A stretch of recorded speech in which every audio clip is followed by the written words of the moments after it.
Good afternoon, people. It's Jacob on the one up top. Hope you're enjoying your weekend and having a blessed Sunday. I know I am. I've just been back from church, said my morning prayers, gone for a little walk and prayed for the boys, especially after seeing the lineups. So before I go into it, hope you can do what you've been doing religiously. No pun intended. Like, share, subscribe, notifications, comments, all of that. Keep the love up. My subscriptions are going up slowly. So I hope to just keep maintaining it and keep the consistency. But we go into the game. I've just got back and seen the lineups.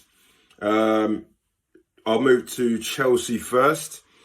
Lineups on paper is very strong. You know, if you look at those lineups in terms of what the players are capable of doing, and those players turn up at Chelsea, we're screwed, you know, because they've got a lot of pace, a lot of flair. Defensively, they look quite solid. You know, they've got Koulibaly and Thiago Silva in the middle, you know, on their day, world-class pairing. They've got Reece James and Ben Chilwell, you know, injuries permitting. That's England's fullbacks. Enzo Fernandez, who's, you know, even though Chelsea have been in a rut, has been playing reasonably well in his first few stages in English football. Loftus-Cheek, who's a player that I've always liked. It's a shame for himself, really, that his career hasn't took on like it should do, because when he first came onto the scene, everybody was like, he's unbelievable. And then they got a front four of Havertz, João Felix, Sterling, and Ziyech. Now, Ziyech always turns up against Spurs. He even did it against Ajax. I mean, when he was with Ajax. Sterling, like I said on a video yesterday, has always been a thorn on our side, and he likes to turn up, especially in London rivalries.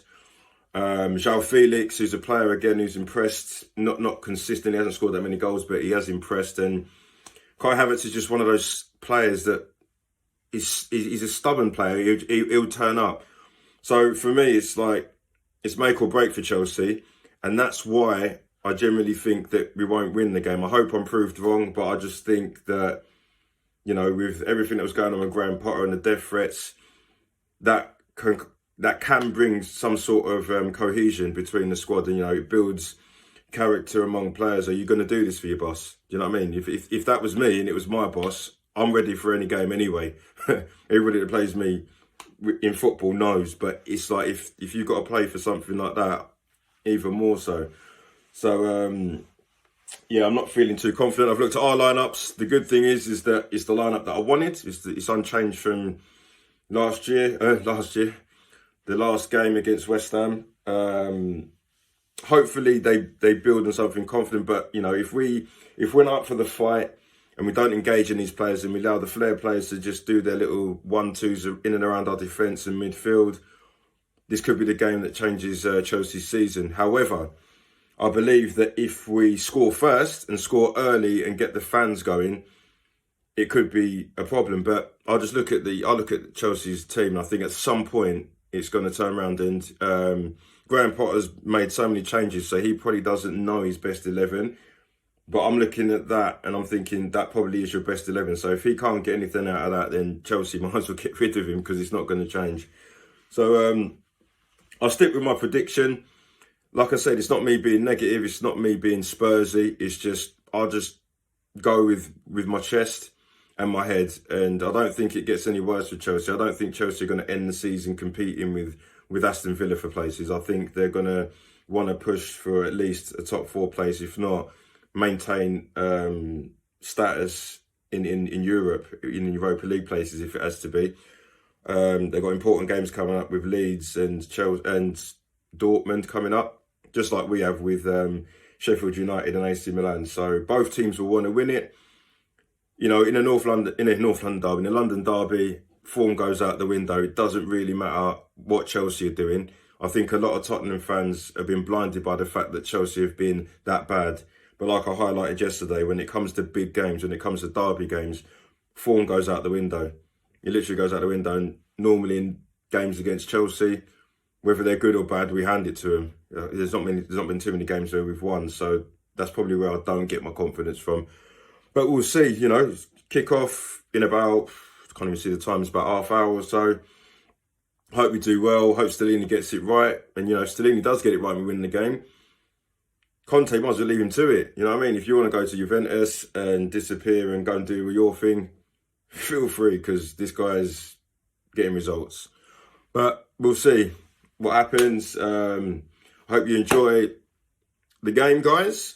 Yeah, and I'll see you at half time. You know, hopefully I'll be jumping for joy, but I'm a realistic Spurs fan. We'd have to be 4-0 up for me to be going mad at half time. So we go into this game. Come on, you Spurs. And yeah, see you soon.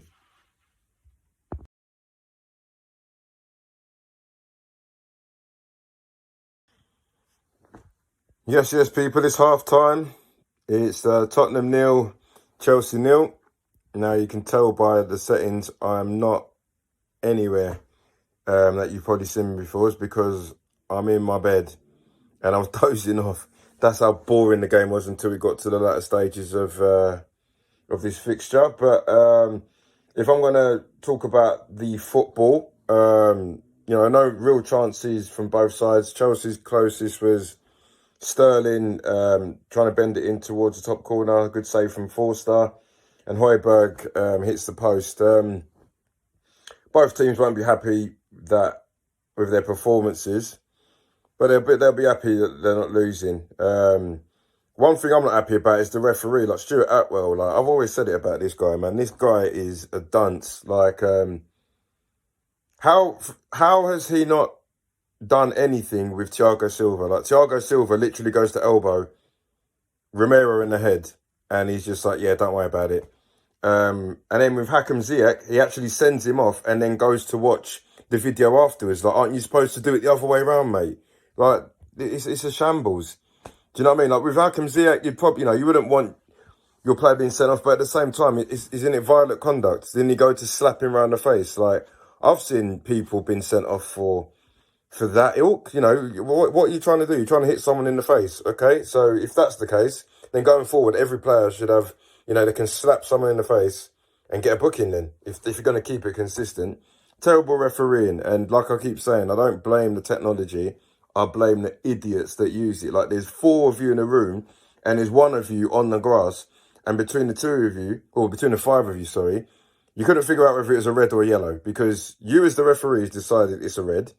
Then the guys upstairs have watched that video and told you to go and have a look. Now, for me, I'm not foolish. When they say to go and have a look, it's basically them saying, look, go over to it because I think you made a mistake there. And then he goes there, pretends he's having a look, knowing that he's going to give him a yellow. But for me, it's like, if Hakim Ziyech can get a yellow, which we can all agree on, let's say, if it's a man's sport, then why is Thiago Silva not getting a yellow then? Because he's gone to elbow him. Like, you know, granted, it was a slap in the face from Ziyech, but Thiago Silva's gone to elbow him. It don't matter where you elbow someone, it's going to hurt. You can try and elbow me in the leg, it's going to hurt. But you're trying to elbow me in the face. And why have they not gone to look at that and decided, okay, it's not a red, it's a yellow? Shambles. Yeah, it's no one's really going to be happy. But these are the sort of things in football where we'll end up going losing the game and it'll be Ziyech who scores the winner. This is what happens to Tottenham. I'm not going to say it's going to happen, but I wouldn't be surprised. So, yeah, we're going to the second half. I think we'll see Son come on. I think Richarlison's a bit scatty with his play. He's not really controlling it. I think, again, it's hard for him to feel a part of the squad properly because he's not getting that many starts. Granted, he started the last 2. Kulusevski is a shy of a bit of confidence as well because, like, you know, there's times where he could have had a shot and he's just, you know, trying to feed it onto someone else. So, yeah, you know, I can complain because the game's been boring to the point I nearly fell asleep. But we're going to the second half. It feels a bit West Hamish, so I'm hoping that we've had our bad moments and it gets better in this game. Chelsea have got a strong bench. You know, they've got players that we might not have recognised, but there's a lot of players that we do. So, you know, with Chelsea, they've just got a group of players that are looking to shine. We've got a group of players that know what need to do, and we all know what they're capable of. So the likelihood is you're going to see Son come on for Richarlison, maybe a Sarr for Ollie Skip, but we'll see how it goes in the second half.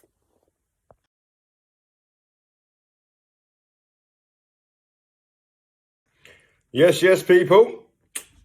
It's full time on the one up top. Tottenham 2, Chelsea 0. Now, the reason why I've got this dressing gown on is one, I'm comfortable, and two, so are the boys. Can't believe what happened there. Great result, important result. For once, Tottenham didn't let me down, which I thought they would do, especially in the first half, it wasn't so great. But as I always do, I'll talk about the opposition first. I don't know what's going on there. When I looked at that lineup, even the people that were coming off the bench, man, I'm like, they to be honest, they were playing good football at times. They just lack a target man. But they had Aubameyang on the bench, like a proven goal scorer. They highlighted it on the commentary, which I do feel for Graham Potter, is that if you've got 30, international players and you're training them, normally when you're training, you've normally got, sort of 15, maybe 20. You've got youngsters in the mix. You've got people that are on loan, things like that. But these are all people that are playing for their countries, and they're all training and probably knowing that they're not going to play, some of them, but they're seasoned professionals. So Graham Potter's got a lot to do. I wouldn't be surprised if they pull the trigger on that scenario, but don't really care.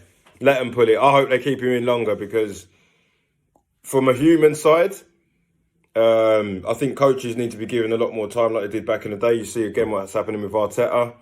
We've seen it with Poch. He had a long time with us. But again, at the same time, if they're going to end up finishing 10th, 11th, 12th, keep him in for the foreseeable, if you ask me. They got a lot they got a lot of problems there. They got Leeds at home next. Don't know what's going to happen there, because they just lost at home to Southampton, who are apparently worse off in the league.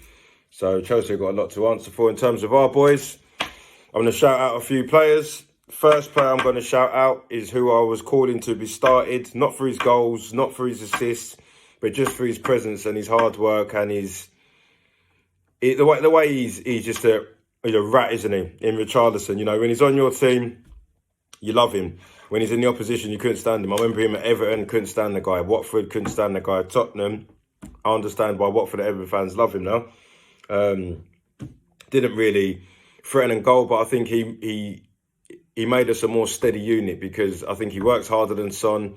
He made a few tackles. That's not what we bought him for, but there was times where we did have to dig in because Chelsea had a lot of possession. And I think, as much as Son is probably a better player, I think he would have allowed Reece James a bit more freedom going down, because even if he followed him, he wouldn't be tackling him, where, in hindsight, in that respect, Richarlison had Reece James in his pocket. He came in and helped out the centre midfielders quite a lot, so shout out to him. Another person I want to shout out is Ollie Skipp. A lot of questions were asked around the Tottenham fan base whether, what we're going to do without Bentancur. I was watching that game forgetting that we were missing him, to be fair. And, Ollie Skipp's a breath of fresh air, just the same way he was when he came in, first of all, with Nuno. It's just, he works hard. He passes when need to be. He doesn't do anything flash. And today he got himself a result with a great goal, which I didn't know he was capable of, to be fair. So, give me 5 of those a season, please, Ollie. Also want to shout out Romero, because those are the sort of games where Romero gets himself sent off or, lapse of concentration, but he tackled his times he timed his tackles to perfection. Ledley King spoke about it before in the preview that, he's been spoke about in terms of he needs to measure his tackles rather than just being ruthless and trying to kick people all the time. And, he was winning some hard tackles there, squaring up to people, and didn't even get himself booked. That's the Romero I want to see, because if that's the Romero you get, he's one of the better centre-halves in the league. If you get the Romero that we saw against Leicester, probably one of the worst. So, it's always good all around. Everybody gave a 7 out of 10. Højbjerg did his job. Kulusevski, again, could improve, but he was a little bit better today. And Harry Kane, in terms of, I don't even need to say any more on this guy, just constantly scores. Those goals that he scores today, we see him, I don't know how many times we've seen it. I can name about 5 off the top of my head if I really wanted to. I remember a couple against Man United. I remember one against Arsenal. That back post is his on corners. As long as you get the flick on, he's there. So, shout out to him to getting that goal, because we needed that. We really needed that goal, because I felt that Chelsea, if they kept coming, all they needed was one mistake from our side or one flash of genius from theirs. 2-0 kind of wrapped it up, because even though they pressed, You know, I think Mason Mount made a difference just because he was hungry. He was angry that he weren't playing. You know, I'm surprised he's not playing because as much as he doesn't score that many goals these days, he's still one of the best players in a team to create and press. I do rate Mason Mount. But, yeah, great result to leave her off. We go into Sheffield United now. I'd like to see us go strong there. You know, I don't want to see this craziness of resting players and stuff. Let's go to Sheffield United and win properly. You know, if we can beat a Chelsea team with that star-studded lineup, I'm not saying Sheffield United's going to be easy because it's a different ball game. They're going to be so direct. They're doing brilliantly in the Championship, looking like they're going to get promoted. So we've got to treat Sheffield United like a Sheffield United that will probably come up next season. So it'll be a test for us, as in qualifying for the FA Cup, and a test for what's got to happen next season. You know, there's certain players that we've got in the team that wouldn't have played at Sheffield United, the Championship side, so much. You know, we played Preston. This is a different kettle of fish going up to Bramall Lane. So I think if we can win that, it's looking rosy. But, you know, like I said on my video, yesterday's not going to paver over the cracks that Daniel Levy's done a good job. It's not going to paver over the cracks Antonio Conte's done a good job because, again, Stellini's in the chair. We've conceded no goals. We've won the game, and he's done everything properly. Like, everybody would have been crying for Son to come on 60 minutes. No, he was brought on at a time where Kulusevski was tired. Richarlison stayed on, which is something that I wanted during the game because he was working his socks off. He could tell he was hungry. The way he came off, he was frustrated that he came off and didn't score and didn't contribute, but he contributed fantastically to the game. You know, he brought Pedro Porro on, so basically we had two right wing backs just to make sure that it shored up. Excellent. And personally, I've never seen Conte do it, so I can't have faith that he would have done that in that game. He would have just sat there 80th minute. We probably would have been losing 1-0 and not changed a thing. Probably would have started Son as well, to be fair. So as much as everybody says that Conte this, Conte that is talking to Stellini, I think Stellini's been told, you know, do what you need to do while I recover in Italy, and saying, you know, taking the shine off himself by saying it's Conte's work. So great result, needed that. I'm going to go and enjoy myself. You know, I'm nice and comfy in my woolly hat and my dressing gown. I'm going to go and finish off cleaning up my yards, singing songs, shouting Tottenham songs out the window because I know my next door neighbour supports Chelsea, so I'm hoping he's in. And yeah, I'm going to go and watch the Carabao Cup and hope for a good spectacle, which I think it will be. Hope you all enjoy the rest of your Sunday and have a blessed week. And I will see you guys in the midweek when I focus on our next game. It's Jacob on the one up top. Love you all. And remember, like, share, subscribe and comment. God bless.